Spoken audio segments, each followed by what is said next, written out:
वित्त मंत्री श्रीमती निर्मला सीतारमन जी। Item number one. Item number one. Sir, with your permission, I rise to lay on the table a copy each of the following papers, Hindi and English versions, under Article 281 of the Constitution, Report for 2026 to 2031, Volume 1, Main Report of the 16th Finance Commission. 2. Report for 2026-2031, Volume 2, Annexures of the 16th Finance Commission. Number 3, explanatory memorandum as to the action taken on the recommendations contained in the above report. Item number 2, माननीय वित्त मंत्री निर्मला सीतारमन जी।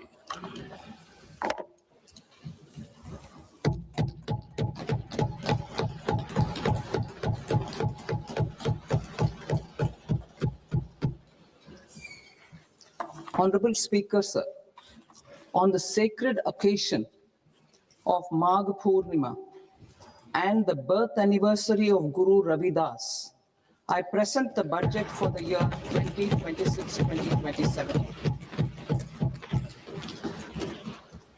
Since we assumed office 12 years ago, India's economic trajectory has been marked by stability, fiscal discipline, sustained growth, and moderate inflation.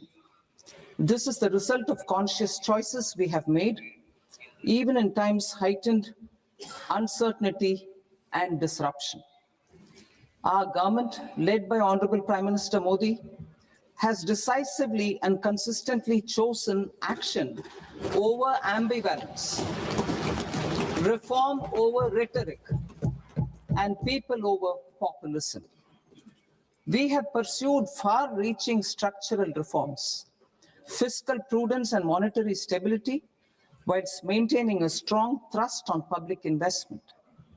Keeping Atmanirbharta as a lodestar, we have built domestic manufacturing capacity, energy security, and reduced critical import dependencies.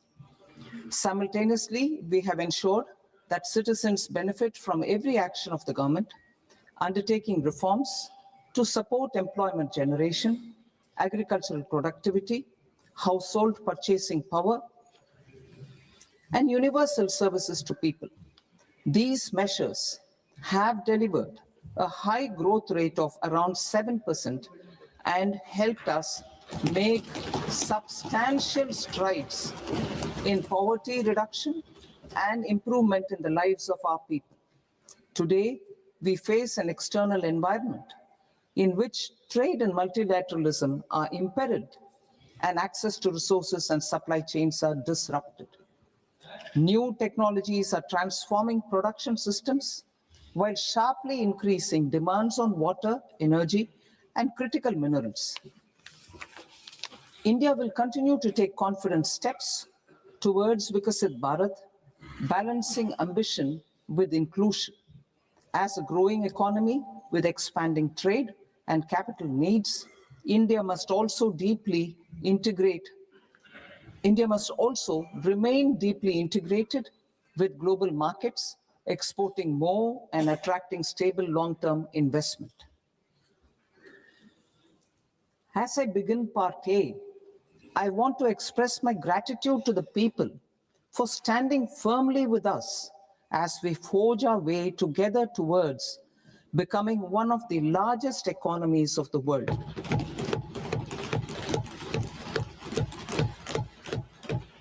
Our aim is to transform aspiration into achievement and potential into performance as we ensure that the dividends of growth reach every farmer, the scheduled caste, the scheduled tribes, the nomads, the youth, the poor, and the women. In Vikasit Bharat Young Leaders Dialogue 2026, several innovative ideas were shared with our Prime Minister, which have inspired many of the proposals, making this a unique Yuva Shakti-driven budget.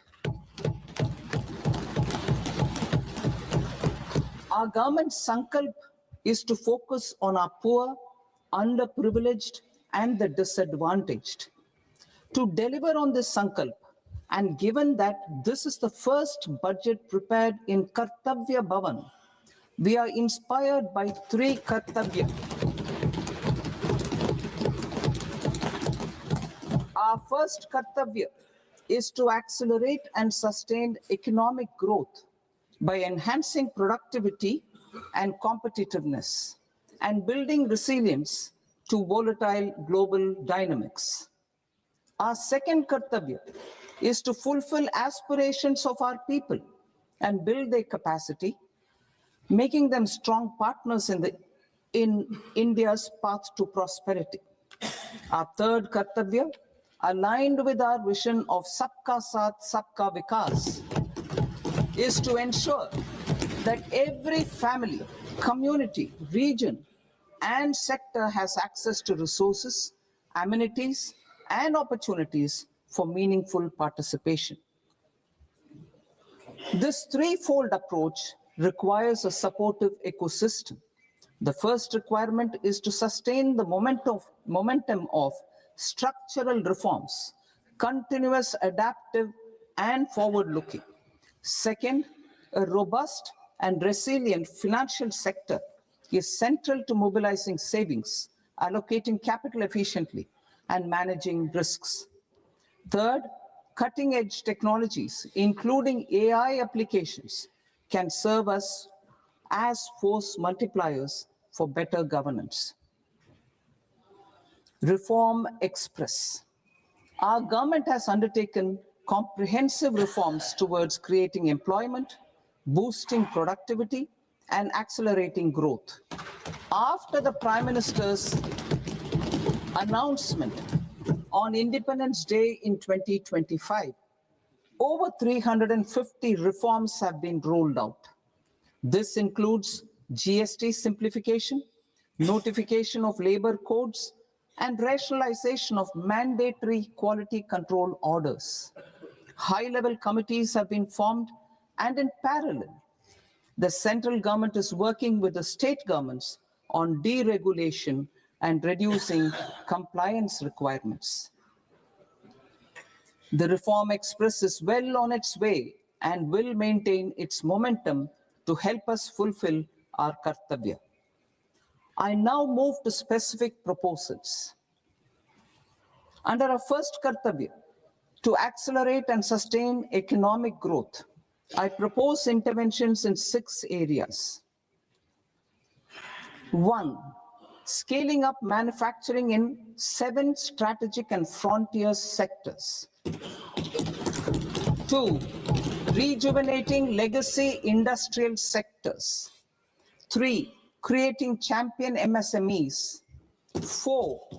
Delivering a powerful push for infrastructure. 5. Ensuring long-term security and stability. And 6. Developing city economic regions. Scaling up of manufacturing in 7 strategic and frontier sectors. Biopharma Shakti, meaning biopharma strategy for health advancement through knowledge, technology, and innovation.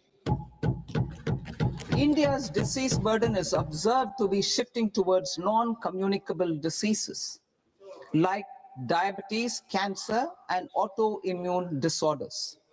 Biologic medicines are key to longevity and quality of life at affordable costs.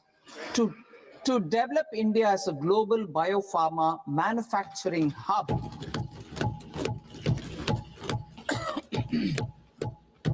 I propose the Biopharma Shakti with an outlay of 10,000 crores over the next 5 years. This will build the ecosystem for domestic production of biologics and biosimilars.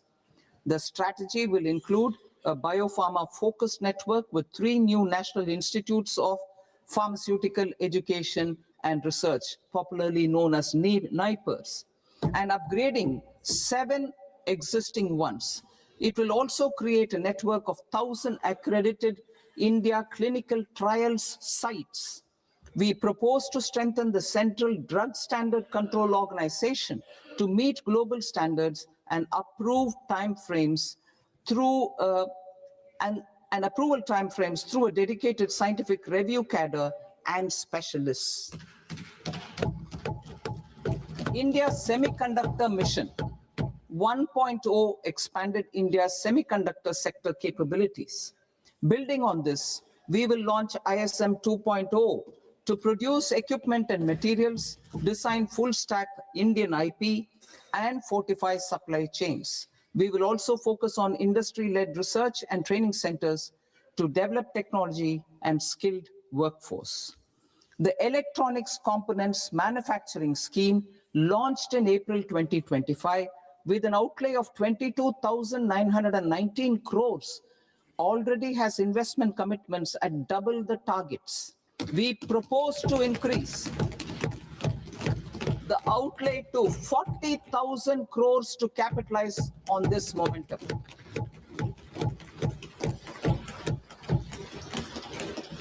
A scheme for rare earth permanent magnets was launched in 2025 November.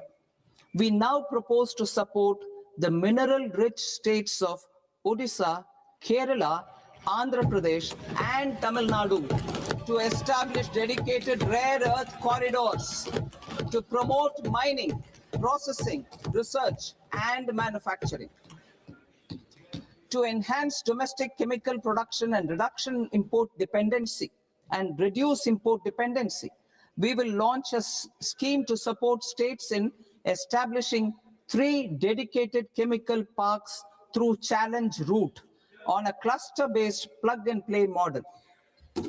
Strong capital goods.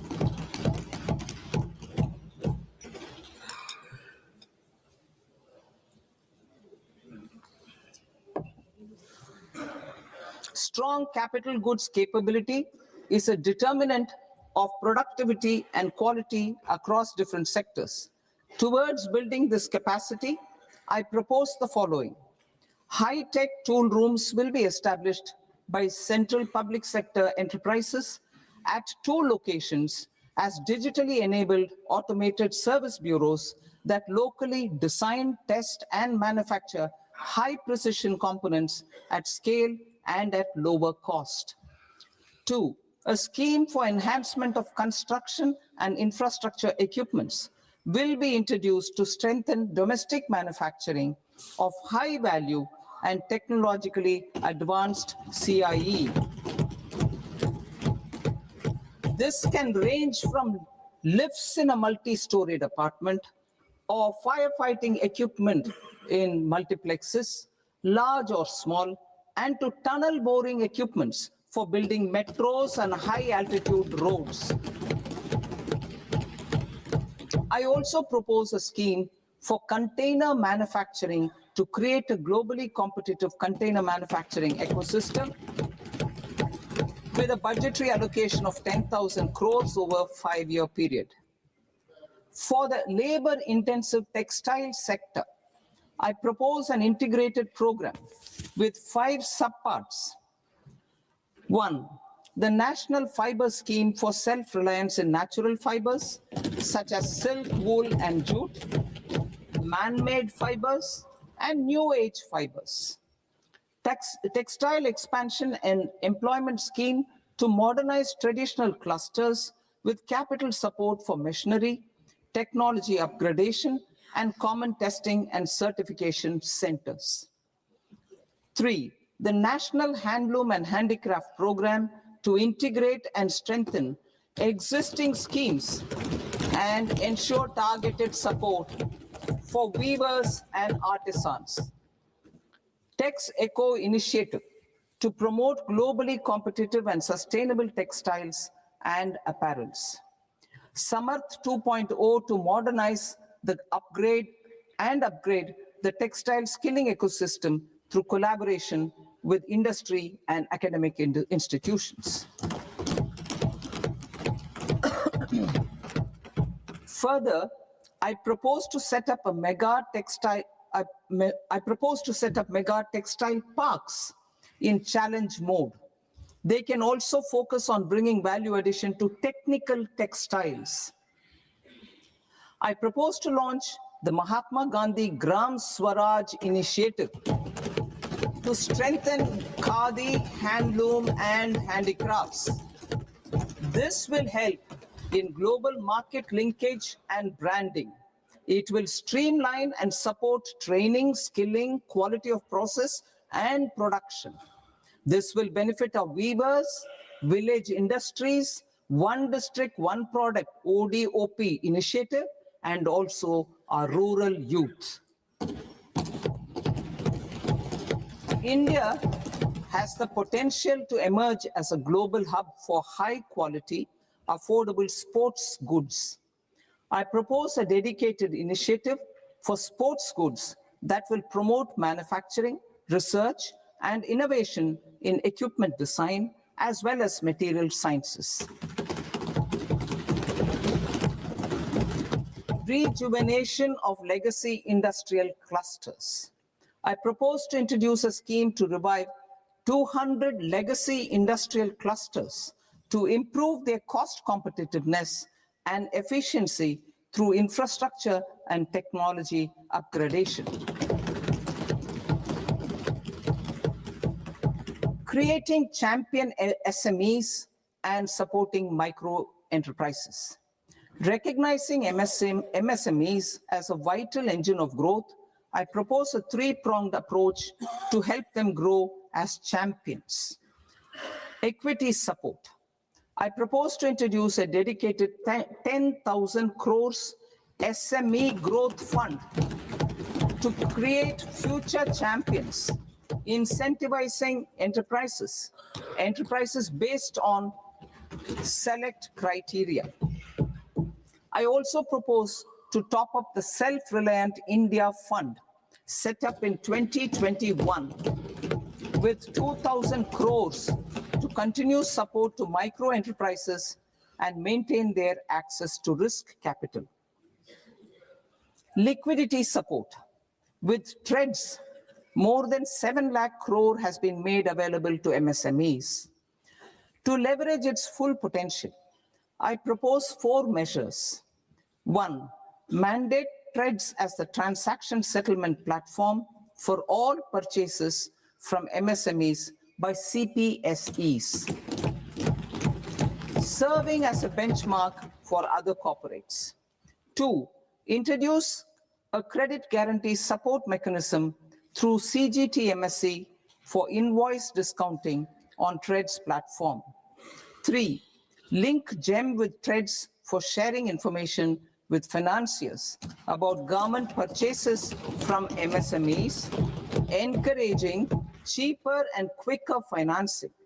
4, introduce TREDS receivables as asset-backed securities, helping develop a secondary market, enhancing liquidity and settlement of transactions. Professional support. Government will facilitate professional institutions such as the ICAI, ICSI, ICMAI to design short-term modular courses and practical tools to develop a cadre of corporate mitras, especially in Tier 2 and Tier 3 towns. These accredited para-professionals will help MSMEs meet compliance requirements at affordable costs. Infrastructure. During this past decade, our government has undertaken several initiatives, large-scale enhancement of public infrastructure, including through new financing instruments such as Infrastructure Investment Trust in WITS and Real Estate Investment Trust rates, and institutions like NIIF and NABFID. We shall continue to focus on developing infrastructure in cities with over 5 lakh population, that is Tier 2, Tier 3 cities, which have expanded to become growth centers. Public capital expenditure. has increased manifold from 2 lakh crore in 2014-15 to an allocation of 11.2 lakh crore in BE 25-26. In this coming year, that is financial year 2026-27, I propose to increase it to 12.2 lakh crores to continue the momentum.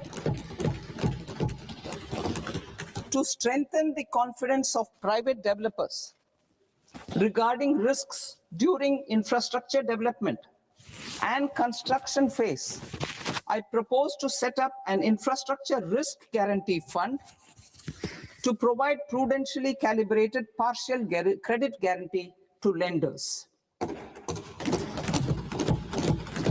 Over the years, rights have emerged as a successful instrument for asset monetization.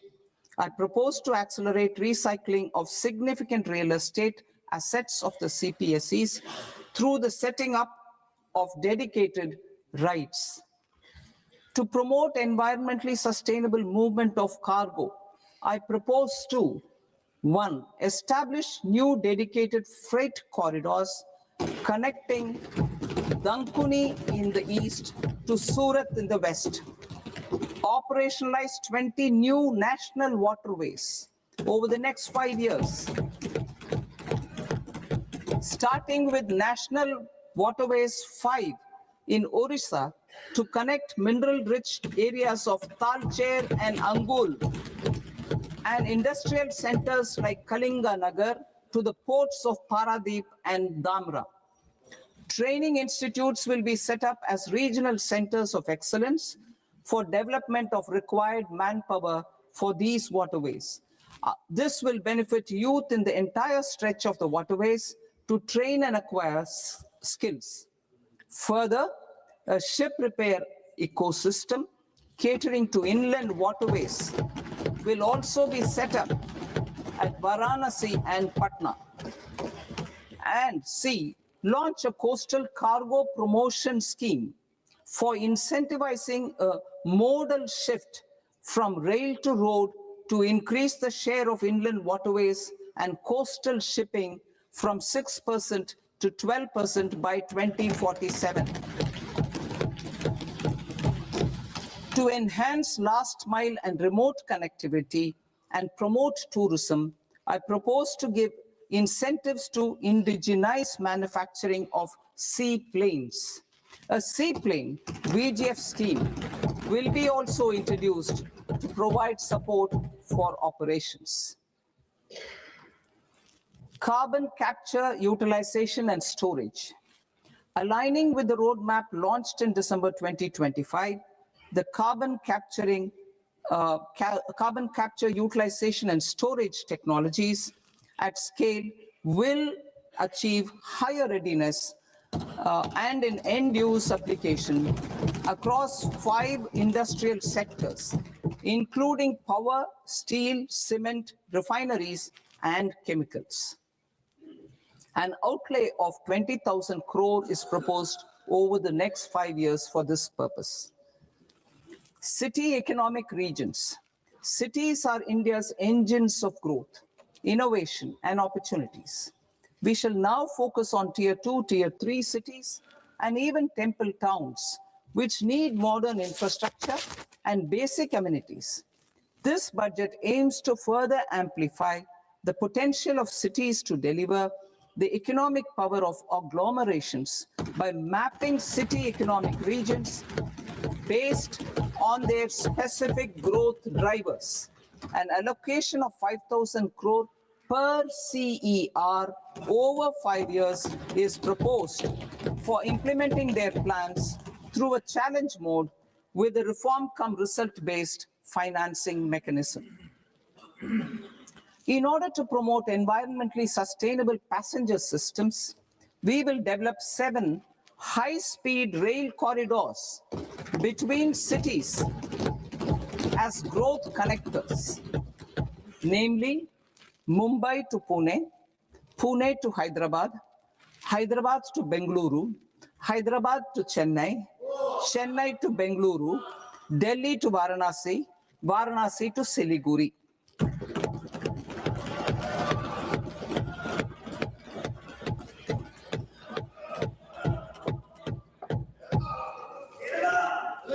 Financial sector.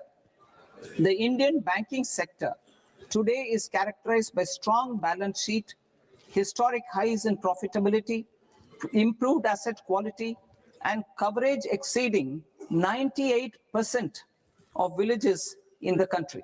At this juncture, we are well placed to futuristically evaluate the measures needed to continue on the path of reform-led growth of this sector. I propose setting up a high-level committee on banking for Vikasit Bharat.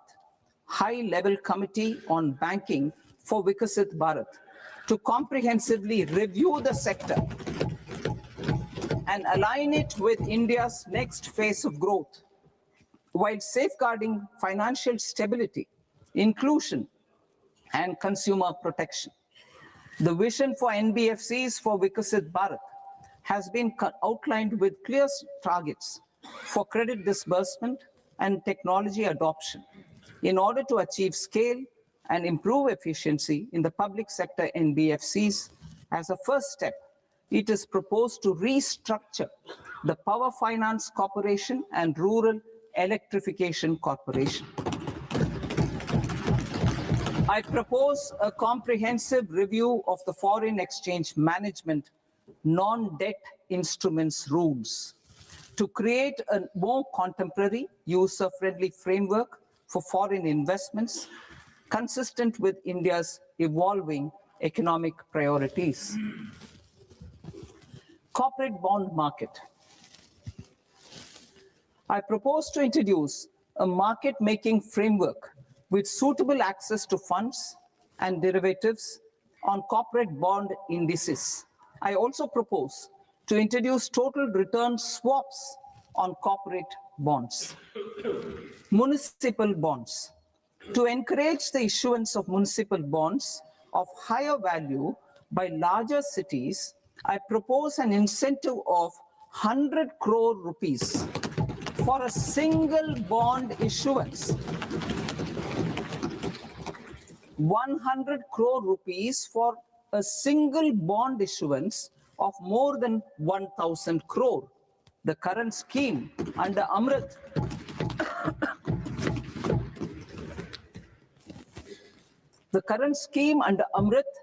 which incentivizes issuances up to 200 crores only, will also continue to support smaller and medium towns.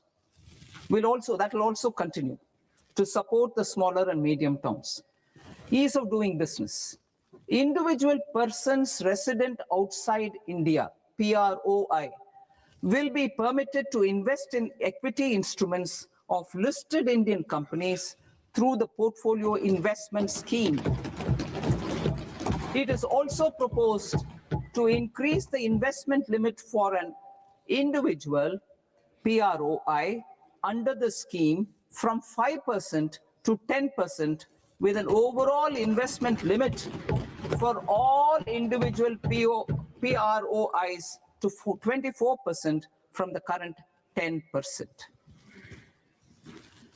Emerging technologies including AI. 21st century is technology driven. Adoption of technology is for the benefit of all people. Farmers in the field, women in STEM, youth keen to upskill, and Divyangjan to access newer opportunities. The government has taken several steps to support new technologies through AI Mission, National Quantum Mission, Anusandhan National Research Fund, and Research and Development and Innovation Fund. Our second kartavya is to fulfill aspirations and build capacities. Close to 25 crore individuals have come out of multi-dimensional poverty through a decade of our government's sustained and reform-oriented efforts.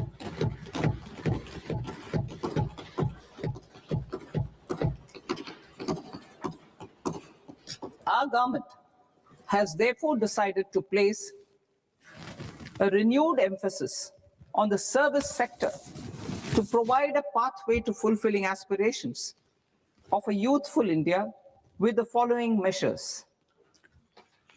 I propose to set up a high-powered education to employment and enterprises standing committee to recommend measures that focus on services sector as a core driver of Vikasit Bharat. This will make us a global leader in services with a 10% global share by 2047. The committee will prioritize areas to optimize the potential for growth, employment, and exports. They will also assess the impact of emerging technologies, including AI, on jobs and skill requirements and propose measures thereof. To create a range of skilled career pathways, a new range of skilled career pathways for our youth, I propose interventions in the following sectors. Health. Existing institutions for allied health professionals will be upgraded and new AHP institutions established in private and government sectors. This will cover 10 selected disciplines, including optometry, radiology, anesthesia, OT technology, applied psychology, and behavioral health, and add 1 lakh AHPs over the next 5 years. A strong care system covering geriatric and allied care services will be built. A variety of NSQF-aligned programs will be developed to train multi-skilled caregivers, combining core care and allied skills such as wellness, yoga, and operation of medical assistive devices. In the coming year, 1.5 lakh caregivers will be trained.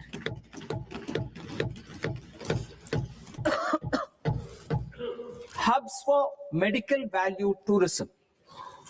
To promote India as a hub for medical tourism services, I propose to launch a scheme to support states in establishing 5 regional medical hubs in partnership with the private sector.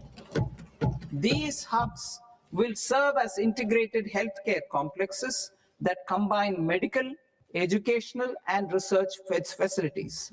They will have Ayush centers, medical value tourism facilitation centers, and infrastructure for diagnostics, post-care, and rehabilitation. These hubs will provide diverse opportunities, job opportunities for health professionals, including doctors and AHPs.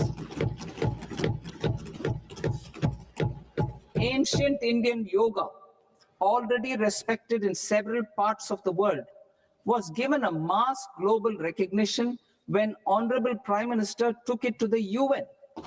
Post-COVID, Ayurveda gained a similar global acceptance and recognition.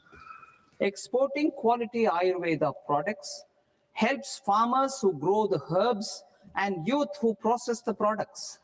To meet growing global demand, a few more steps are being taken. I propose to, 1, set up 3 new All India Institutes of Ayurveda. 2, upgrade Ayush pharmacies and drug testing labs for higher standards of certification ecosystem and make available more skilled personnel. 3, upgrade the WHO Global Traditional Medicine Center in Jamnagar to bolster evidence-based research, training, and awareness for traditional medicine. Animal husbandry. Livestock contributes to close to 16% of farm income, including of poor and marginal households. To scale up availability of veterinary professionals by more than 20,000, I propose to roll out a loan-linked capital subsidy support scheme for establishment of veterinary and para-veterinary colleges, veterinary hospitals, diagnostic laboratories, and breeding facilities in private sector. Collaboration between Indian and foreign institutions will also be facilitated. Orange economy. India's animation, visual effects, gaming and comics sector, AVGC sector, is a growing industry projected to require 2 million professionals by 2030. I propose to support the Indian Institute of Creative Technologies, Mumbai, in setting up AVGC content creator labs in 15,000 secondary schools all over the country and 500 colleges. The Indian design industry is expanding rapidly, and yet there is a shortage of Indian designers. I propose to establish, through challenge route, a new National Institute of Design to boost design education and development in the eastern region of India. Education. Our government will support states through challenge route in creating 5 university townships in the vicinity of major industrial and logistics corridors. These planned academic zones will host multiple universities, colleges, and research institutions, skill centers, and residential complexes. In higher education, STEM institutions, prolonged hours of study and laboratory work pose some challenges for girl students. Through VGF, viability gap funding, and capital support, one girls' hostel will be established in every district.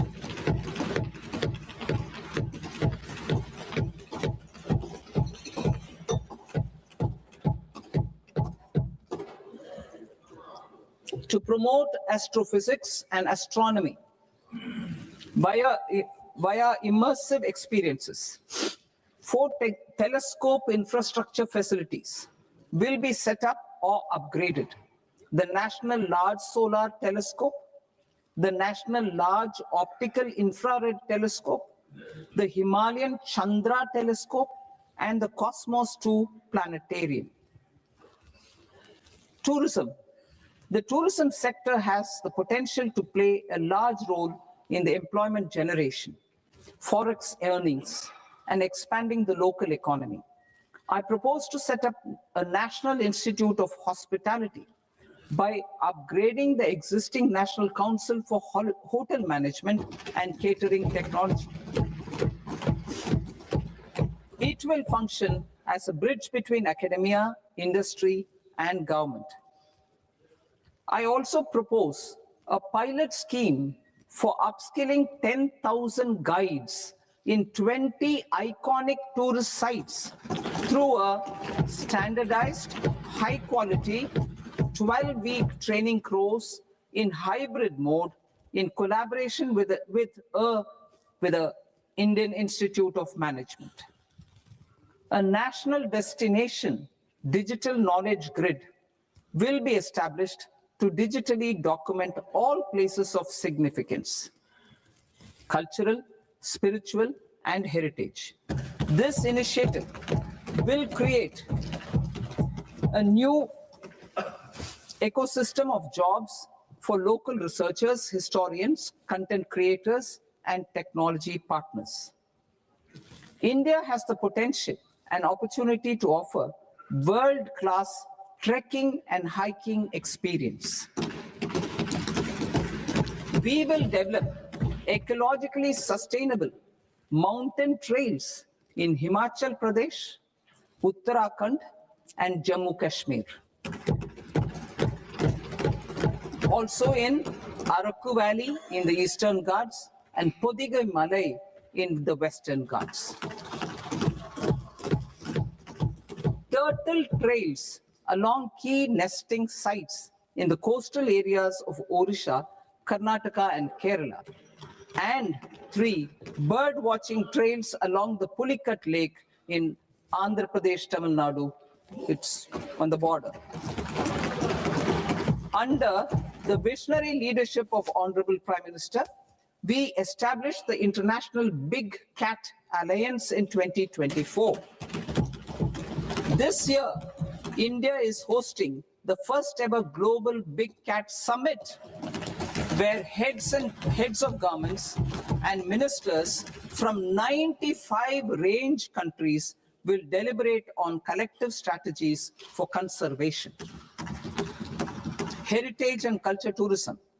I propose to develop 15 archaeological sites, including Lothal, Dholavira, Rakhigarhi, Adichanallur, Saranath, Hastinapur, and Leh Palace into vibrant experiential cultural destinations. Excavated landscapes will be open to the public through curated walkways. Immersive storytelling skills and technologies will be introduced to help conservation labs, interpretation centers, and guides. The sports sector provides multiple means of employment, skilling, and job opportunities. Taking forward the systematic nurturing of sports talent, which is set in motion through the Khelo India program earlier, I propose to launch a Khelo India mission to transform the sports sector over the next decade. The mission will facilitate an integrated talent development pathway supported by training centers, which are foundational, intermediate, and elite levels. B, systematic development of coaches and support staff. C, integration of sports science and technology. D, competitions and leagues to promote sports culture and provide platforms. And E, development of sports infrastructure for training and competition. Our third Kartavya aligns with our vision of Sabka Saath, Sabka Vikas towards Vikasit Bharat. This requires targeted efforts for 1, increasing farmer incomes through productivity enhancement and entrepreneurship, with special attention to small and marginal farmers. B, empowering the young Jan through access to livelihood opportunities, training, and high-quality assistive devices. C, empowering the vulnerable to access mental health and trauma care. D, focus on the Purvodaya states and the Northeast region to accelerate development and employment opportunities. Fisheries. We will undertake initiatives for integrated development of 500 reservoirs and Amrit Sarovars.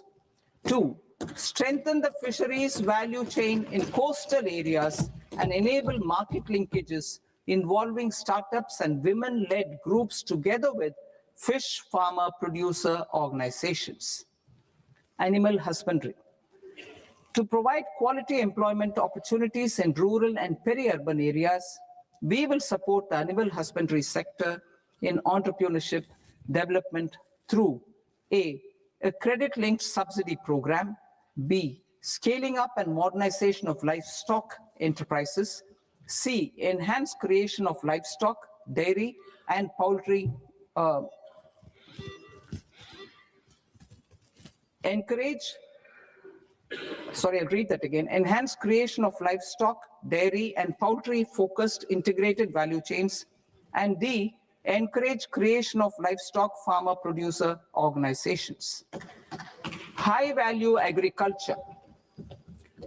To diversify farm outputs, increase productivity, enhance farmers' incomes, and create new employment opportunities, we will support high-value crops such as coconut, sandalwood, cocoa, cashew in the coastal areas, agar trees in Northeast, and nuts such as almonds, walnuts, and pine nuts in our hilly regions.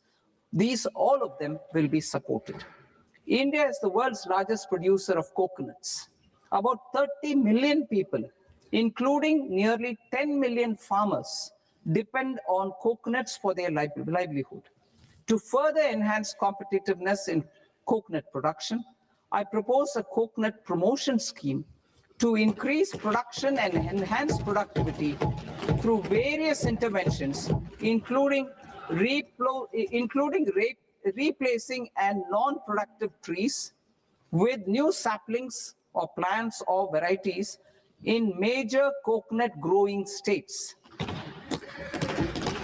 A dedicated program is proposed for Indian cashew and cocoa to make India self-reliant in raw cashew and coconut production and processing, enhance export competitiveness, and transform Indian cashew and Indian cocoa into premium global brands by 2030.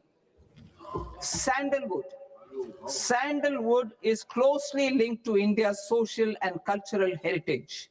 Our government will partner with state governments to promote focused cultivation and post-harvest processing to restore the glory of the Indian sandalwood ecosystem, to rejuvenate old, low-yielding orchards, and expand high-density cultivation of walnuts, almonds, and pine nuts. We will support a dedicated program to enhance farmer incomes and in bringing value addition by engaging youth. Bharat Vistar, that is virtually integrated system to access agricultural resources. I propose to launch Bharat Vistar, a multilingual AI tool that shall integrate the AgriStack portals and the ICAR package on agricultural practices with AI systems. This will enhance farm productivity, enable better decisions for farmers, and reduce risk by providing customized advisory support. She Marts for rural women-led enterprises. Building on the success of Lakpati Didi program, I propose to help women take the next step from credit-linked livelihoods to being owners of enterprises. Self-help entrepreneur, She Marts will be set up as community-owned retail outlets within the cluster-level federations through enhanced and innovative financing instruments. Empowering Divyangjan. Divyangjan Kaushal Yojana. Information technology, AVGC sectors, hospitality and food and beverages sectors often offer task-oriented and process-driven roles which are suitable for Divyangjan. We will ensure dignified livelihood opportunities through industry-relevant and customized training specific to each Divyangjan group. Divyang Sahara Yojana. Timely access to high-quality assistive devices for all eligible Divyangjan is a fundamental need. I propose to, 1, support the Artificial Limbs Manufacturing Corporation of India, Alimco, to set up and to scale up production of assistive devices, invest in R&D and AI integration, strengthen PM Divyasha Kendras, and support setting up of assistive technology marts as modern retail style centers where Divyangjan and senior citizens can see, try, and purchase assistive products. Reaffirming our commitment to mental health and trauma care. There are no national institutes for mental health care in North India. We will therefore set up a NIMHANS 2 and also upgrade national mental health institutes in Ranchi and in Tezpur as regional apex institutions. Emergencies expose families, particularly the poor and vulnerable, to unexpected expenditure. We will strengthen and increase these capacities by 50% in district hospitals by establishing emergency and trauma care centers. Focus on Purvodaya states and northeastern regions. Purvodaya, I propose the development of an integrated East Coast industrial corridor with a well-connected node at Durgapur, creation of 5 tourism destinations in 5 Purvodaya states, and the provision of 4,000 e-buses. Buddhist sites in northeastern region. The northeastern region is a civilizational confluence of Theravada and Mahayana or Vajrayana traditions. I propose to launch a scheme for development of Buddhist circuits in Arunachal Pradesh, Sikkim, Assam, Manipur, Mizoram, and Tripura. The scheme will cover preservation of temples and monasteries, pilgrimage interpretation centers, connectivity, and pilgrim amenities. 16th Finance Commission. On 17th November 2025, the 16th Finance Commission submitted its report to the President. As mandated under Article 281 of the Constitution, the government is to lay the report along with the explanatory memorandum on the action taken report on the recommendations of the Commission in Parliament, which, Sir, Honorable Speaker, you've allowed me to do at the commencement of this session. The government has accepted the recommendation of the Commission to retain the vertical share of devolution at 41%. As recommended by the Commission, I have provided 1.4 lakh crores of rupees to the states for the year 2026-2027 as Finance Commission grants. These include rural and urban local body and disaster management grants. Fiscal consolidation. Government has been delivering on our fiscal commitments consistently without compromising on social needs. To strive towards accepted standards of fiscal management in Budget 25-26, I had indicated that the central government would target reaching a debt to GDP ratio of 50 plus or minus 1% by 2030-31. In line with this, the debt to GDP ratio is estimated to be 55.6% of GDP in BE 26-27, compared to 56.1% of GDP in RE 25-26. A declining debt to GDP ratio will gradually free up resources for priority sector lending and expenditure by reducing the outgo on interest payments. One of the main operational instruments for debt targeting is the fiscal deficit. I'm happy to inform this august House that I fulfilled my commitment made in 2021-2022 to reduce fiscal deficit below 4.5% of GDP by 25-26. In RE 25-26, the fiscal deficit has been estimated at par with BE of 2025-26 at 4.4% of GDP. In line with the new fiscal prudence path of debt consolidation, the fiscal deficit in BE 26-27 is estimated to be 4.3% of the GDP.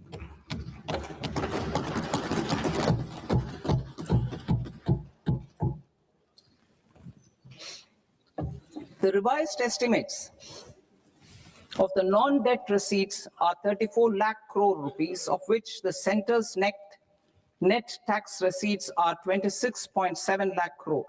The revised estimate of the total expenditure is 49.6 lakh crore rupees, of which the capital expenditure is about 11 lakh crores. Budget estimates 2026 to 2027. Coming to 26-27, the non-debt receipts and the total expenditure are estimated as 36.5 lakh crore and 53.5 lakh crore respectively. The centre's net tax receipts are estimated at 28.7 lakh crore rupees. To finance the fiscal deficit, the net market borrowings from dated securities are estimated at 11.7 lakh crore rupees. The balance financing is expected to come from small savings and other sources.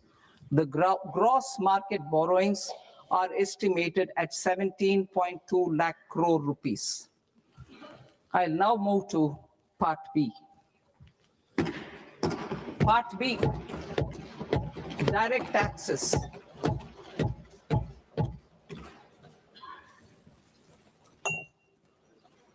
Honorable Speaker, sir, I now present my proposals on direct taxes. New Income Tax Act.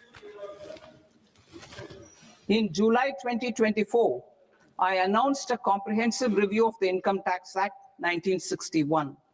This was completed in a record time, and the Income Tax Act 2025 will come into effect from 1st April 2026.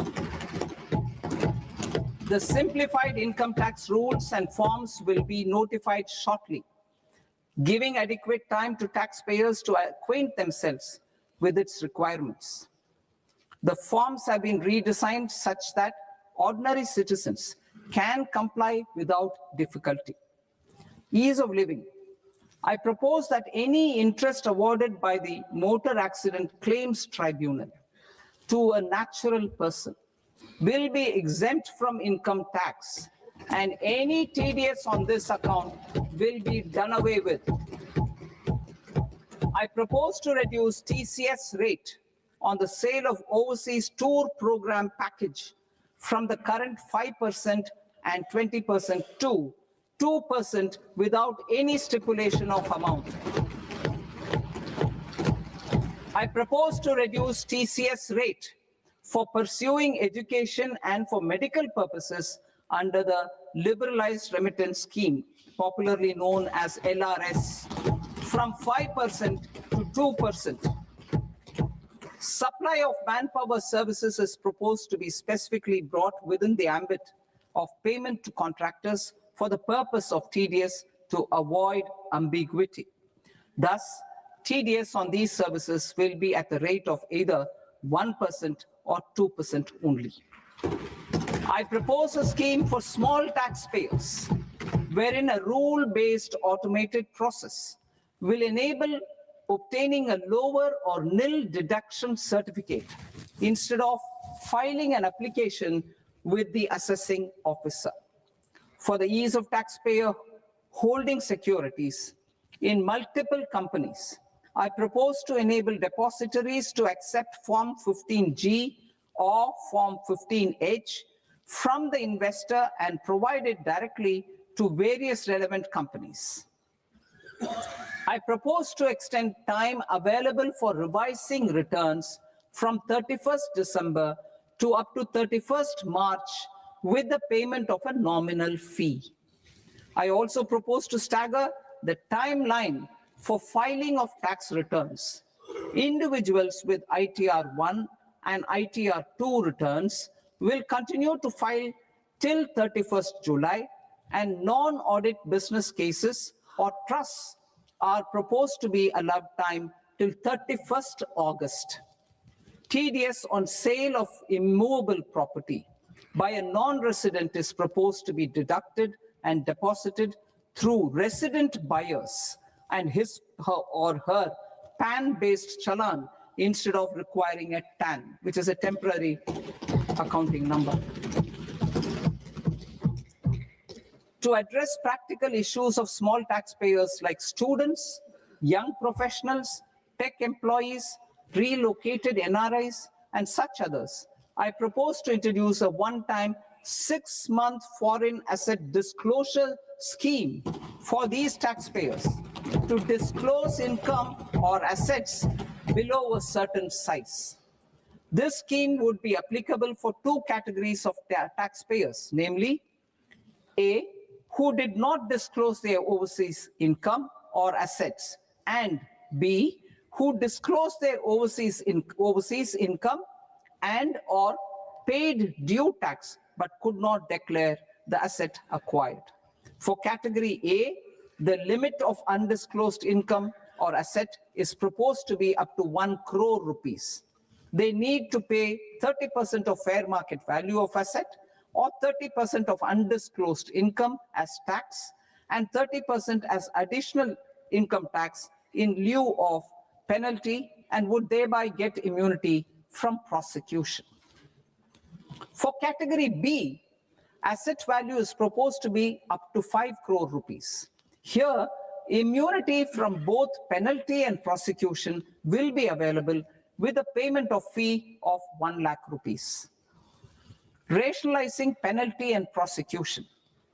Multiplicity of proceedings are hindrance to the ease of doing business. I propose to integrate assessment and penalty proceedings by way of a common order for both. There will be no interest liability on the taxpayer on the penalty amount for the period of appeal before the first appellate authority, irrespective of the outcome of appeal process. Further, quantum of prepayment is being reduced from 20% to 10% and will continue to be calculated only on core tax demand. As an additional measure for reducing litigation, I propose to allow taxpayers to update their returns even after reassessment proceedings have been initiated, and an additional 10% tax rate over and above the rate applicable for the relevant year. The assessing officer will then use only this updated return in his proceedings. There is already a framework for immunity from penalty and prosecution in the cases of underreporting. I propose to apply this framework for immunity to misreporting too. However, in such a case, the taxpayer will need to pay 100% of the tax amount as an additional income tax over and above the tax and interest due. Penalties for certain technical defaults, such as failure to get accounts audited, non-furnishing of transfer pricing audit report, and default in furnishing statement for financial transactions are proposed to be converted into fee.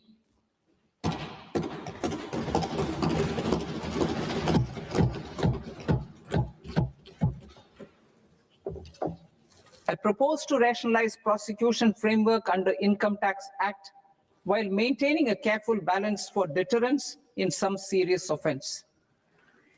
Non-production of books of account and documents and requirement of TDS payment where payment is made in kind are being decriminalized.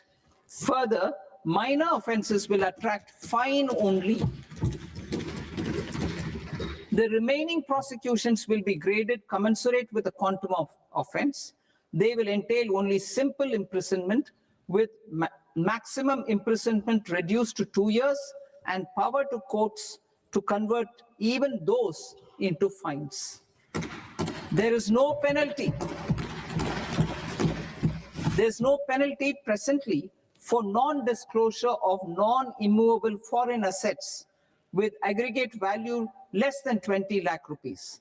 I propose to also provide them with immunity from prosecution with retrospective effect from 1/10/2024.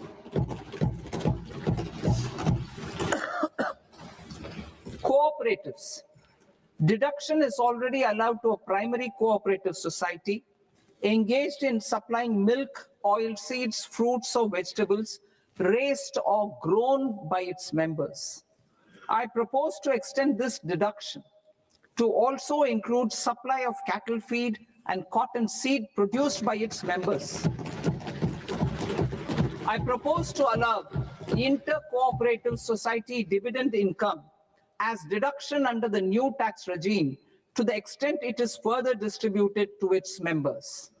I further propose to allow exemption for a period of 3 years to dividend income received by a notified national cooperative federation on their investments made in companies up to 31/1/2026. This exemption would be allowed only for dividends further distributed to its member cooperatives. Supporting IT sector as India's growth engine. India is a global leader in software development services, IT-enabled services, knowledge process outsourcing services, and contract R&D services relating to software development. These businesses and their segments are quite interconnected with each other.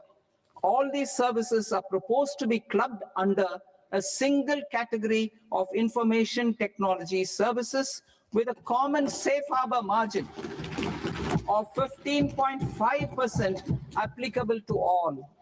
The threshold for availing safe harbor for IT services is being enhanced substantially from 300 crore rupees to 2,000 crore rupees. Safe harbor for IT services shall be approved by an automated rule-driven process without any need for tax officer to examine and accept the application. Once applied by an IT services company, the same safe harbor can be continued for a period of 5 years at a stretch at its choice. For IT services companies who want to conclude advanced pricing agreement, APA, I propose to fast-track unilateral APA process for IT services and endeavor to conclude it within a period of 2 years. The period of 2 years can be extended by a further period of 6 months on taxpayers' request. I propose to extend the facility of modified returns available to the entity entering APA to its associated entities also. Attracting global business and investment. Recognizing the need to enable critical infrastructure and boost investment in data centers, I propose to provide tax holiday till 2047 to any foreign company that provides cloud services to customers globally by using data center services from India. It will, however, need to provide services to Indian customers through an Indian reseller entity. I also propose to provide a safe harbor of 15% on cost in case the company providing data center services from India is a related entity. To harness the efficiency of just-in-time logistics for electronic manufacturing, I propose to provide safe harbor to non-residents for component warehousing in a bonded warehouse at a profit margin of 2% of the invoice value. The resultant tax of about 0.7% will be much lower than in competing jurisdictions. To provide fillip to toll manufacturing in India, I propose to provide exemption from income tax for 5 years to any non-resident who provides capital goods, equipment, or tooling to any toll manufacturer in a bonded zone. To encourage vast pool of global talent to work in India for a longer period of time, I propose to provide exemption to global, non-India sourced income of a non-resident expert for a stay period of 5 years under notified schemes. I propose to provide exemption from minimum alternate tax, the MAT, to all non-residents who pay tax on presumptive basis. Tax administration. I propose to constitute a joint committee of Ministry of Corporate Affairs and Central Board of Direct Taxes for incorporating the requirements of income computation and disclosure standards, the ICDS, in the Indian Accounting Standards, IND AS itself. Separate accounting requirement based on ICDS will be done away with from the tax year 27-28. To support Prime Minister Modi's vision of homegrown accounting and advisory firms to become global leaders, I propose to rationalize the definition of accountant for the purposes of safe harbor rules. Other tax proposals.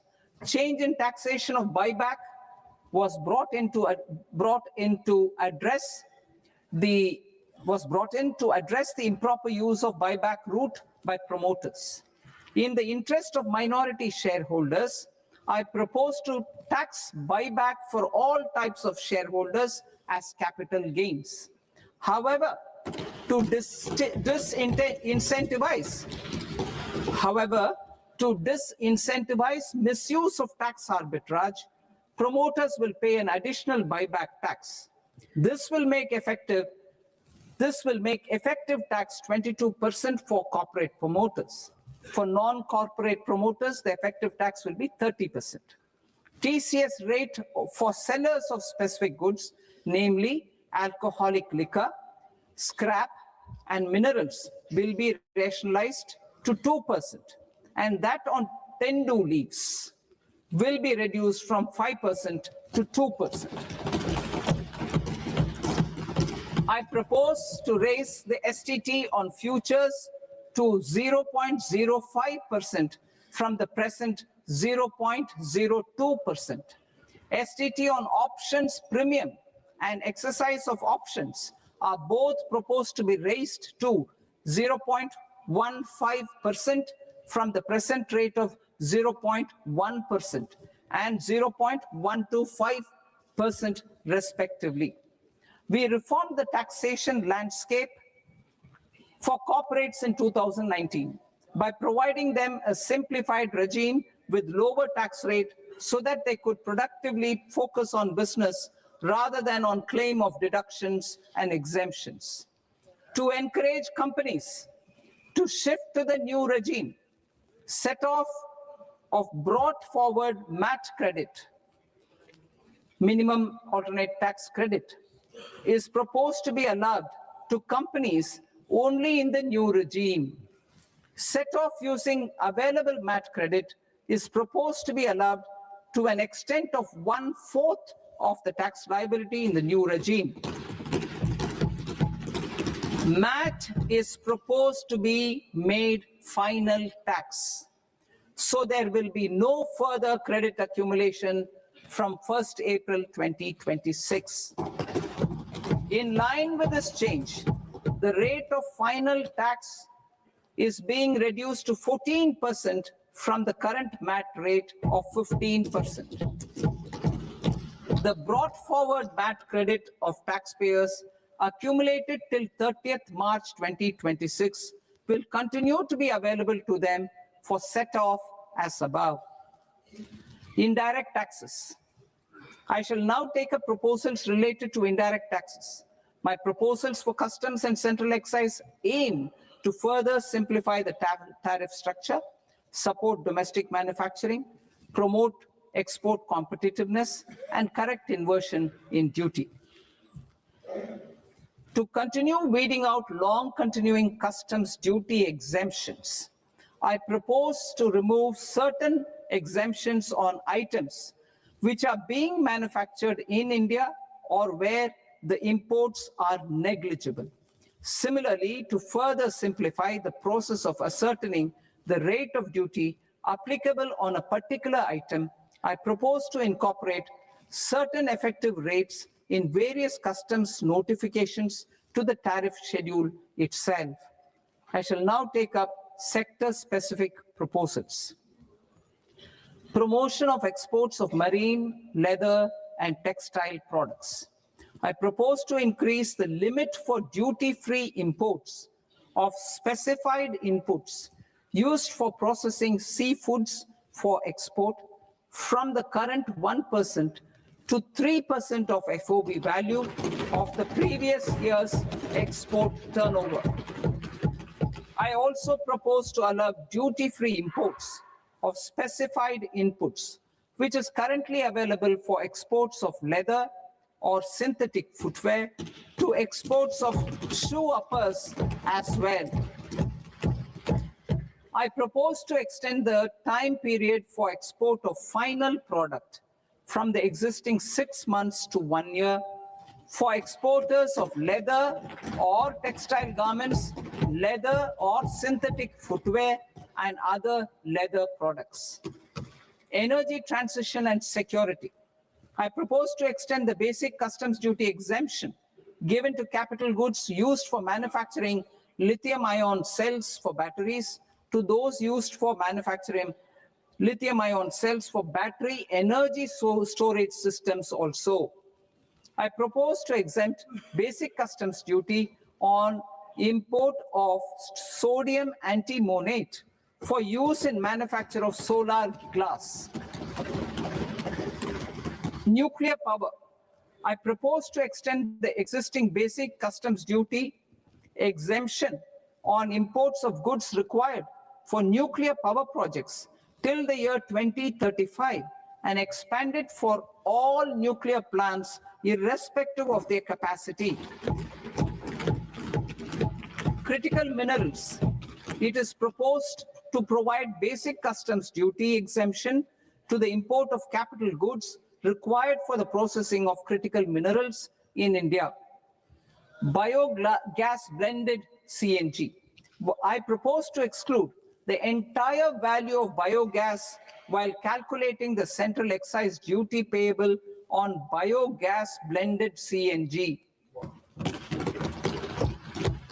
Civil and defense aviation. I propose to exempt basic customs duty on components and parts required for the manufacture of civilian training and other aircrafts. It is proposed to exempt basic customs duty on raw materials imported for the manufacture of parts of aircraft to be used in maintenance, repair, or overall requirements by units in the defense sector. Electronics. To deepen value addition in the consumer electronics sector, I propose to exempt basic customs duty on specified parts used in the manufacture of microwave ovens. Special economic zone. To address the concerns arising about utilization of capacity by manufacturing units in the special economic zones due to global trade disruptions, I propose as a special one-time measure to facilitate sales by eligible manufacturing units in SEZs to the domestic tariff area at concessional rates of duty. The quantity of such sales will be limited to a prescribed proportion of their exports. Necessary regulatory changes will be undertaken to operationalize the measures while ensuring level playing field for the units working in the DTA. Ease of living. To rationalize the customs duty structure for goods imported for personal use, I propose to reduce the tariff rate on all dutiable goods imported for personal use from 20% to 10%. To provide relief to patients, particularly those suffering from cancer, I propose to exempt basic customs duty on 17 drugs or medicines. I propose also to add 7 more rare diseases for the purposes of exempting import duties on personal imports of drugs, medicines, and food for special medical purposes used in their treatment. Customs process. India's role and share in the global trade is poised for a major leap in line with our ambition and journey towards Vikasit Bharat. In this regard, I propose many measures for custom processes to have minimal intervention for smoother and faster movement of goods and greater certainty to the trade. Trust-based systems. I propose to enhance duty deferral period for Tier 2 and Tier 3 authorized economic operators, known as AEOs, from 15 days to 30 days. I propose to provide eligible manufacturer importers the same duty deferral facility. This should encourage them to get themselves accredited as a full-fledged Tier 3 AEO in due course. To provide greater certainty and for better business planning, I propose to extend validity period of advance ruling binding on customs from the present 3 years to 5 years. In the spirit of the whole of government approach,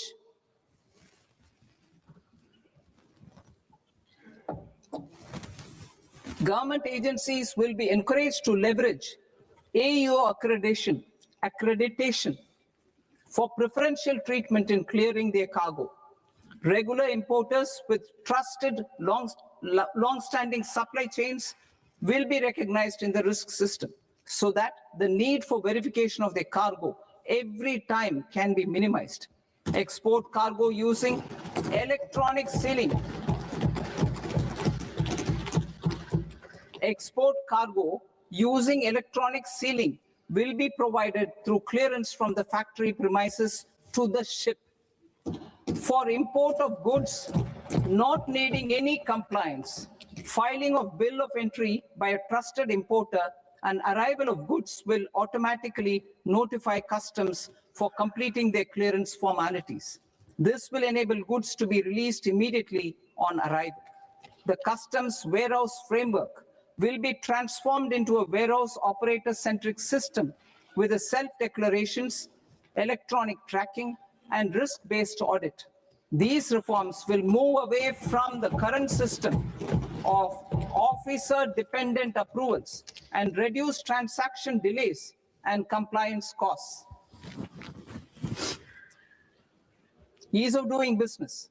Approvals required for cargo clearance from various government agencies will be seamlessly processed through a single and interconnected digital window by the end of the financial year. Processes involved in clearance of food, drugs, plant, and animal and wildlife products, accounting for about 70% of interdicted cargo, will be operationalized on this system 2026 itself. For goods not having any compliance requirement, clearance will be done by customs immediately after online registration is completed by the importer, subject to the payment of duty.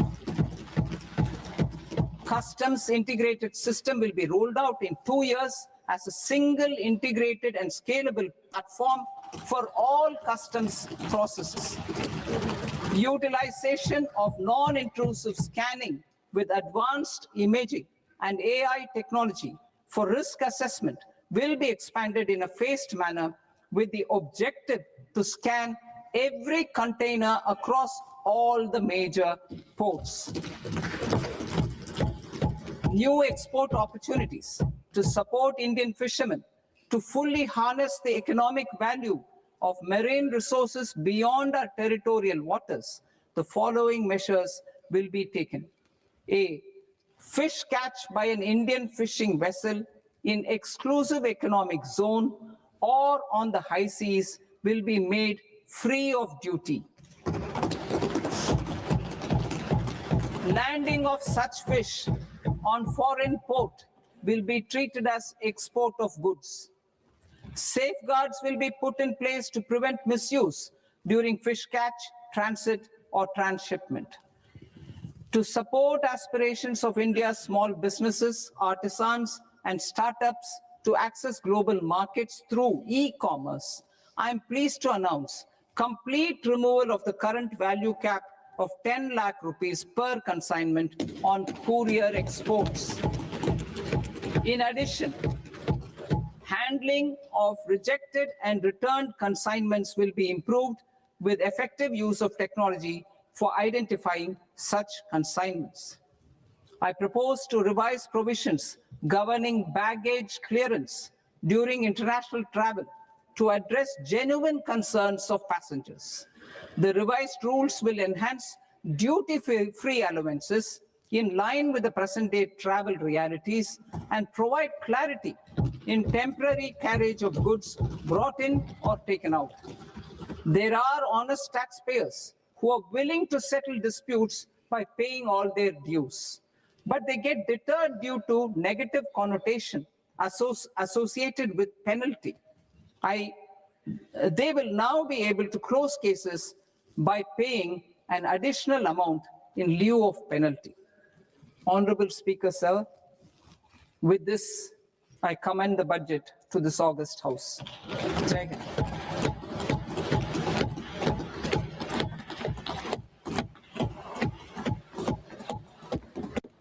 One and a half hours.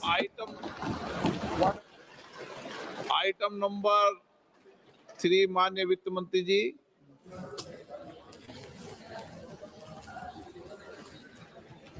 Item number 2, sir. 3। 3.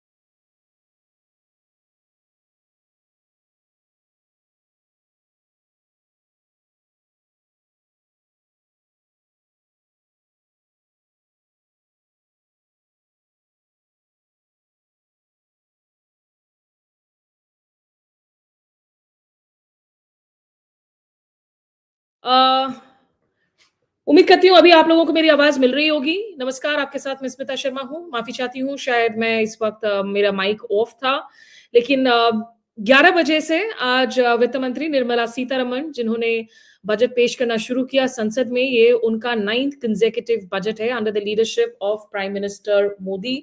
और budget लगभग 90 minute तक उन्होंने पेश किया। इसमें तमाम बातें रखी हैं।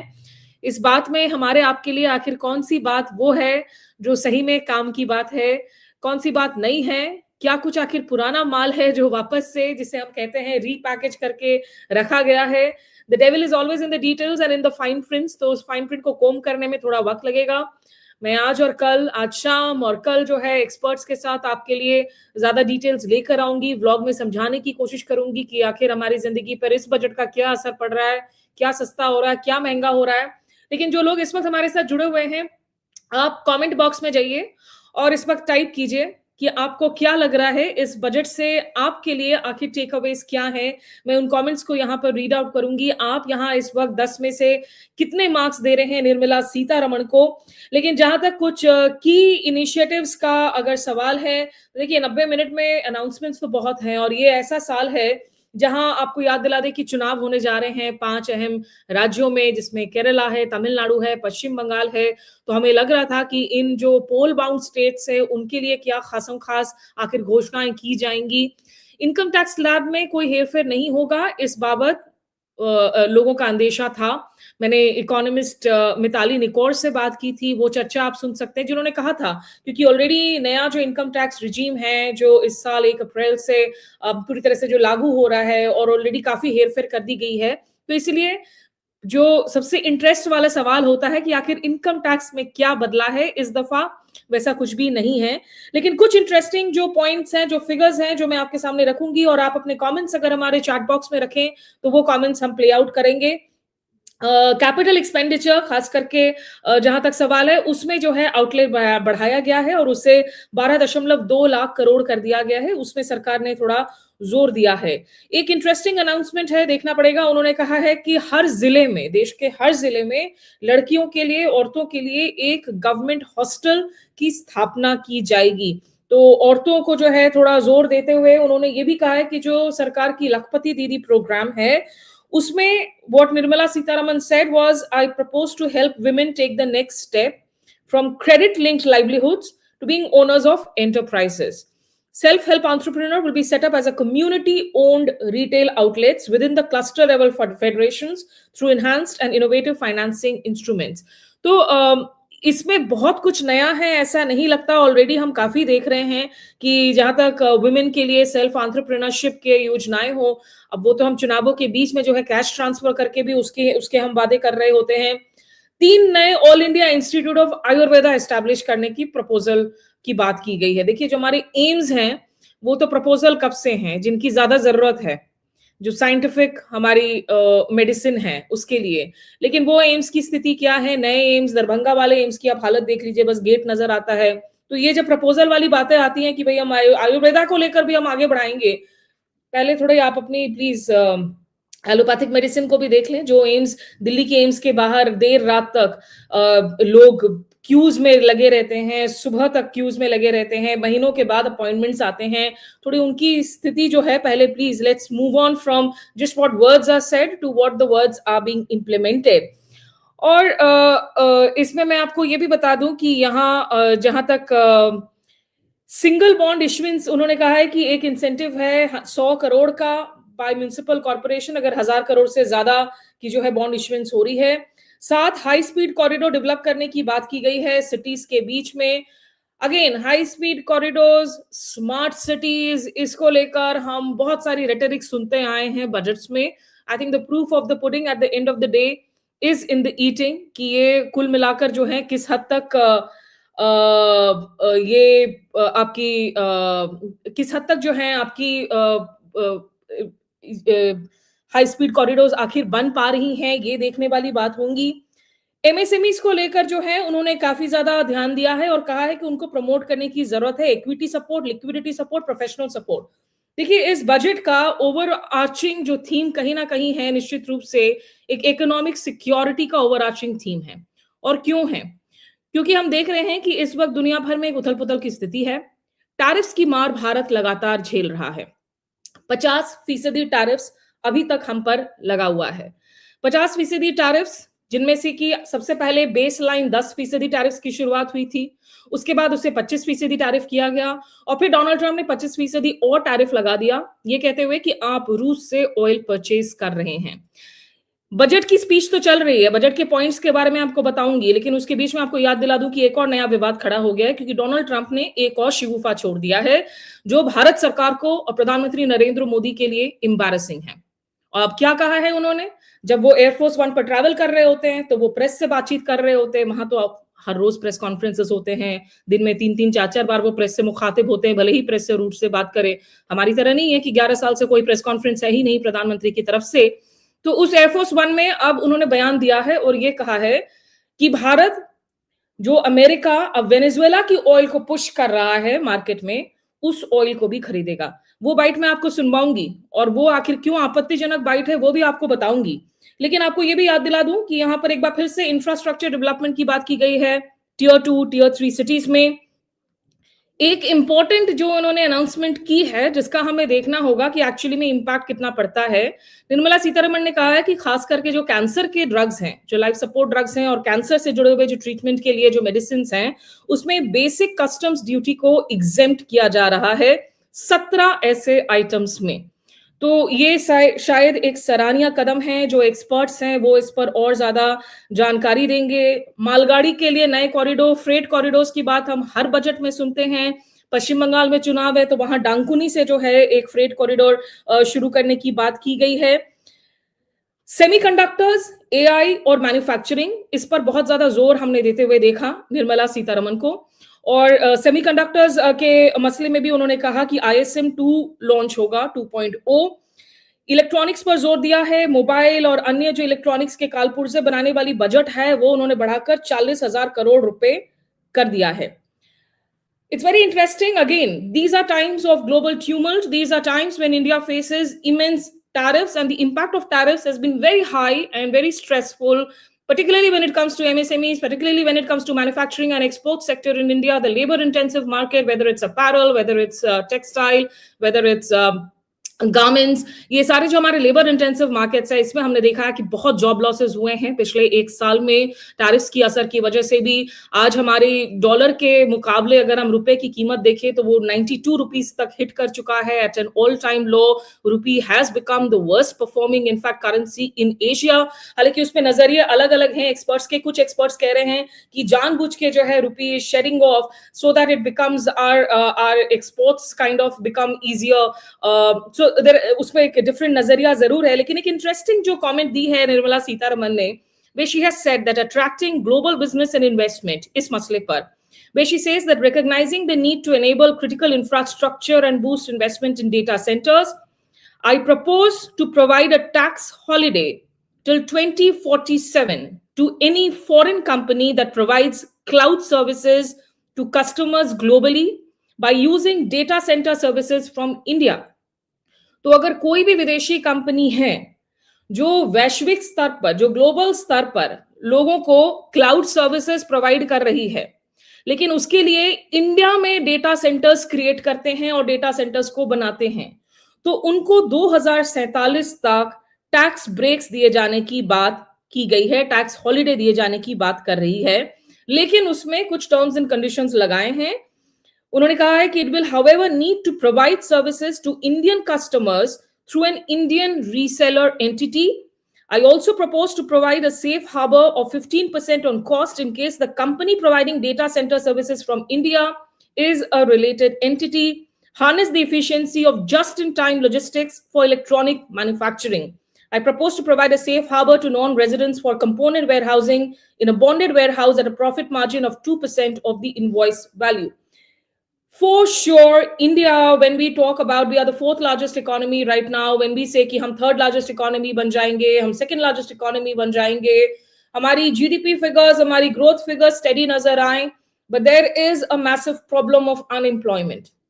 और जॉबलेसनेस को डील करने के लिए आपको अपनी मैन्युफैक्चरिंग को स्केल अप करना ही होगा. Through the COVID years, we time and again heard the rhetoric कि भाई यूएस और चाइना के बीच में जो बिजनेस है उसकी डीकपलिंग हो जाएगी और चाइना से जो तमाम बिजनेस हैं, बहुत सारा बिजनेस है, वो दूसरी कंपनियां इंडिया में जो हैं फॉरेन कंट्रीज शिफ्ट करने लगेंगी. वो मुंगेरी लाल के हसीन सपने टाइप दिख रहे थे, क्योंकि वैसा हुआ नहीं. और हमने देखा कि इनफैक्ट जो कंट्रीज जिनको मुनाफा हुआ वो साउथ ईस्ट एशिया में कंट्रीज थी, वो साउथ एशिया में कंट्रीज थी, वियतनाम जैसी कंट्रीज जिनको काफी ज्यादा जो है बिजनेस शिफ्ट होता हुआ देखा. Taiwan which has become a very very big player, important player in semiconductors. तो इंटेंशन तो हमारी ठीक है, बढ़िया है, हम सेमीकंडक्टर्स में हम फ्यूचर की बात सोच रहे हैं, हमको एआई इन्वेस्टमेंट्स देखने को मिल रहा है इंडिया में, विच इज क्वाइट इंटरेस्टिंग. क्योंकि अगर आप देखें कि जो ट्रंप एडमिनिस्ट्रेशन का हॉस्टाइल रवैया है इंडिया की तरफ, उसके कंपैरिजन में फिर भी हम देख रहे हैं कि बहुत सारी जो बिग टेक कंपनीज हैं सिलिकॉन वैली से, वो अभी भी they are betting on India as the next big AI hub. तो इसलिए हमने वो गूगल के भी एआई इनोवेशन हब की अनाउंसमेंट सुनी है विशाखापट्टनम में. In the southern states there are investments that are coming in. तो इंडिया के लिए इस वक्त बहुत जरूरी है कि अगर आपको चीन के साथ compete करना है, आपको अमेरिका के साथ दोस्ती होते हुए भी भाई दोस्ती है या दुश्मनी है ये समझ में नहीं आ रहा है, तो इन सब के बीच में you will really have to scale up on manufacturing.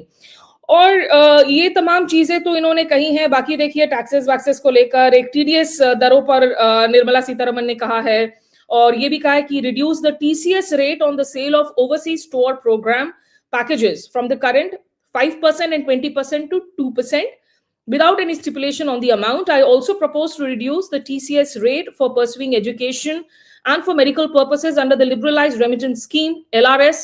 LRS के तहत में जब आप परस्यू करते हैं मेडिकल पर्पसेस या एजुकेशन के लिए, तो उसमें जो है कटौती की बात की है उन्होंने 5% से 2% तक. और मैन पावर सर्विसेज, इंडिया के सर्विसेज सेक्टर को एक्सपैंड करने की बाबत भी जो है उन्होंने कुछ अनाउंसमेंट्स यहां पर आज किए हैं.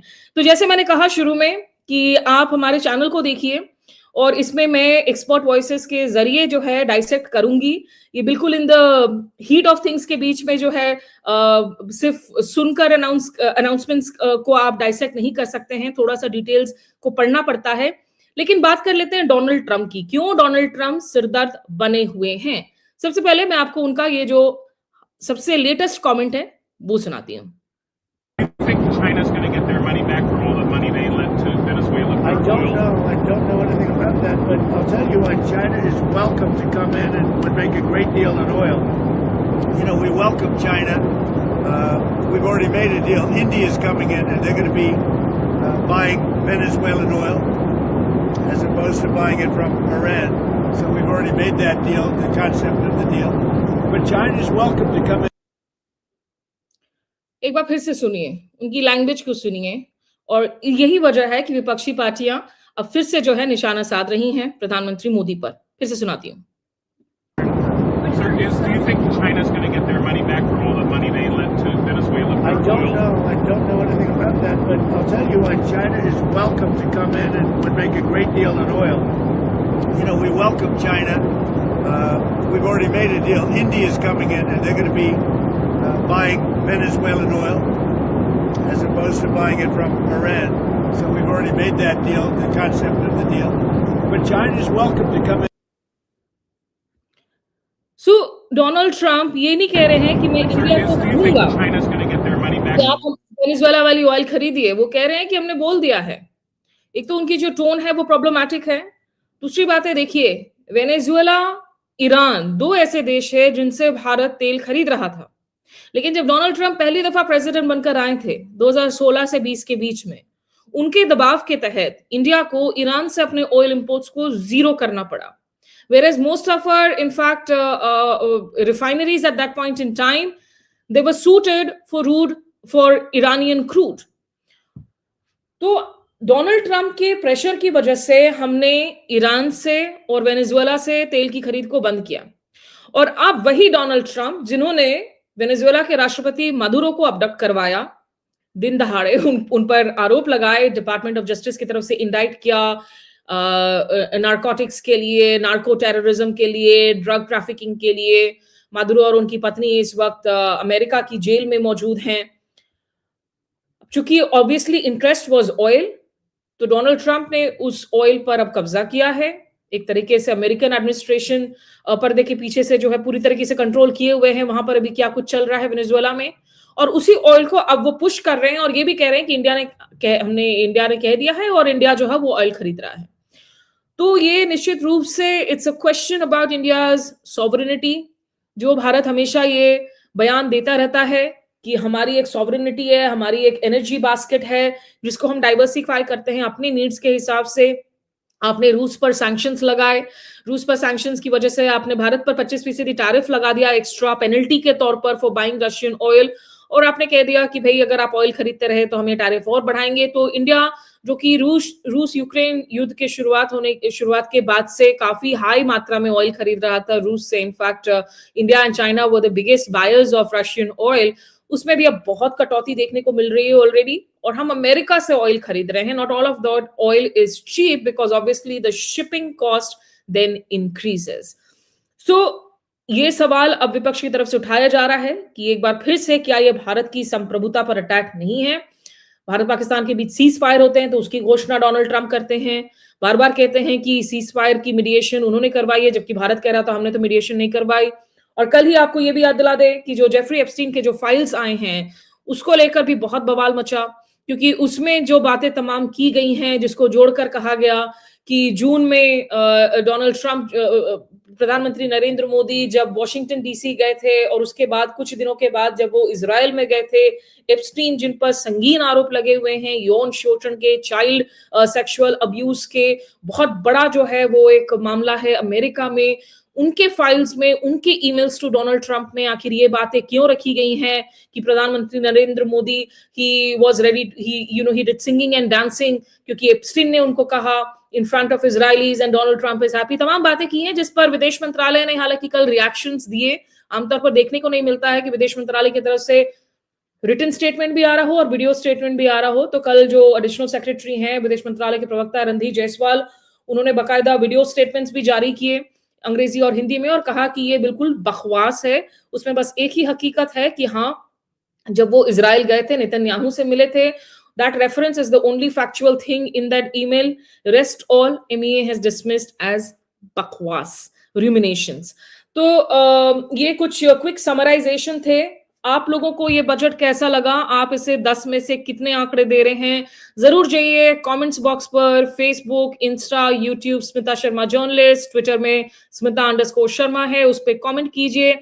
और हम जल्द हाजिर होंगे बजट के फाइन प्रिंट को समझने के बाद में, उसकी डाइसेक्शन को लेकर कि आखिरकार बजट के पिटारे से जो घोषणाएं की हैं इसमें क्या नई बातें हैं, क्या कुछ पुरानी बातें हैं, ओल्ड वाइन रीपैकेज्ड इन न्यू बॉटल, और हमारे आपके लिए हित की, फायदे वाली बातें आखिर क्या हैं। तो हमारे साथ जुड़ने के लिए बहुत शुक्रिया। अभी के लिए इतना ही। नमस्कार, आदाब।